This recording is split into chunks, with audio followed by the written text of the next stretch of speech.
the floor of the Cathedral of Trees in the autumn. Mesmerising, isn't it? You don't want to see my unshaven face this morning, do you? No, of course you don't. This is a much better visage. This moving pattern of golden hues. It's pointillist, isn't it? I'm a big fan of not so much the Impressionists, but about the same time or just before were the Fauves, the Fauvists. It's a nice word in itself. Fauvist.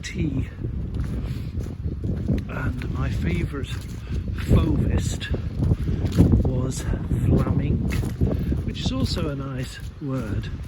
Vlaminck. Look him up. Very colourful. What one might say childish, but I love it because I am childish, or at least childlike. Still, I think it's one of the signs of being alive, being curious and childlike, no matter what age you are. I've just passed, that's shelter number 1, good morning, shelter number 2, shelter number 3. So if I get caught out, or my tiny house for some reason becomes inaccessible, I've got a root bothy to stay in. And that's how our ancestors used to live, truly. Probably in caves as well, initially. I bet the discovery of fire was a godsend.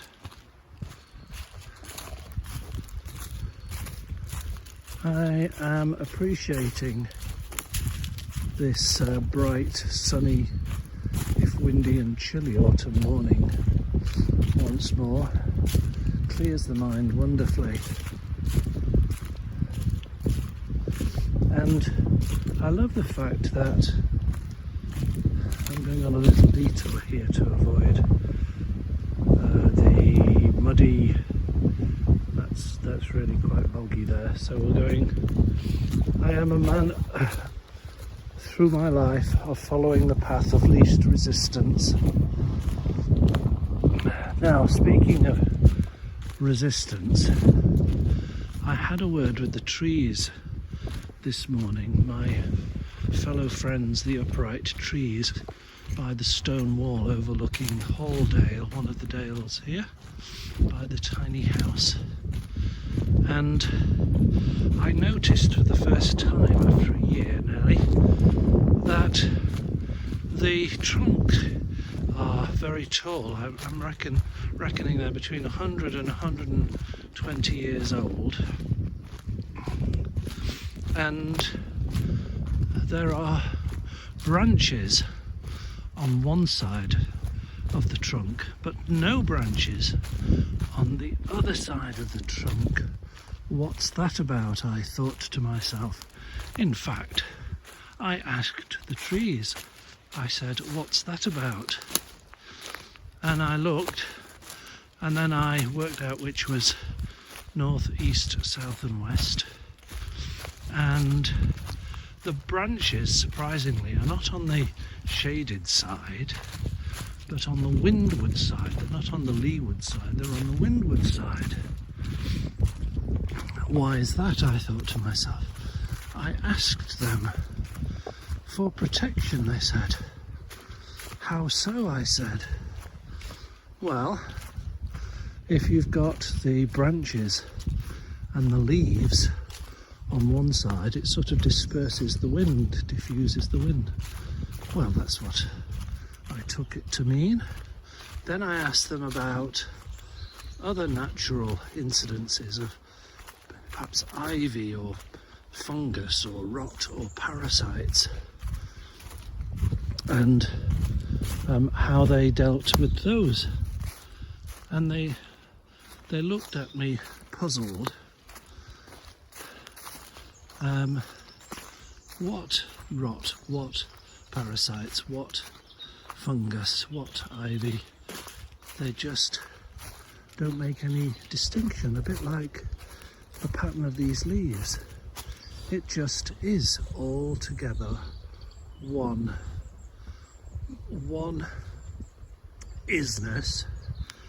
This I find a very pleasing and powerful and compelling word.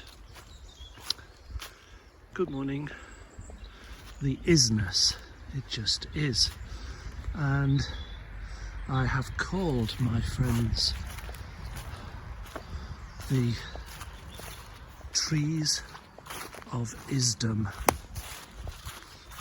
I quite like that.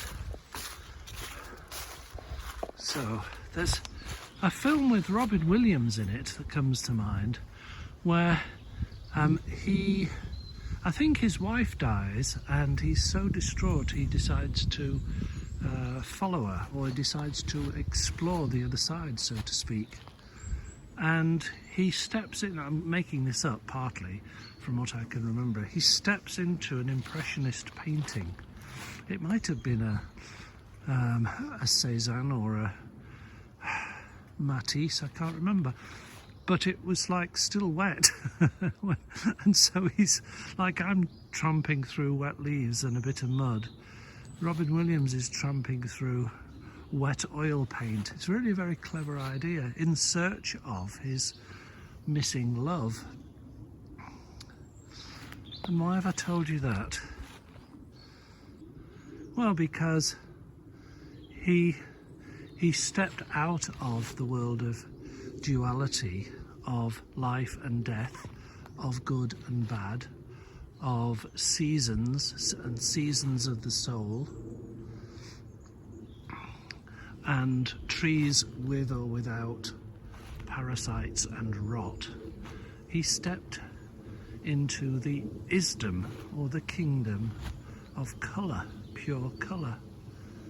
And that's what these lovely leaves in the light reminded me of. What do they...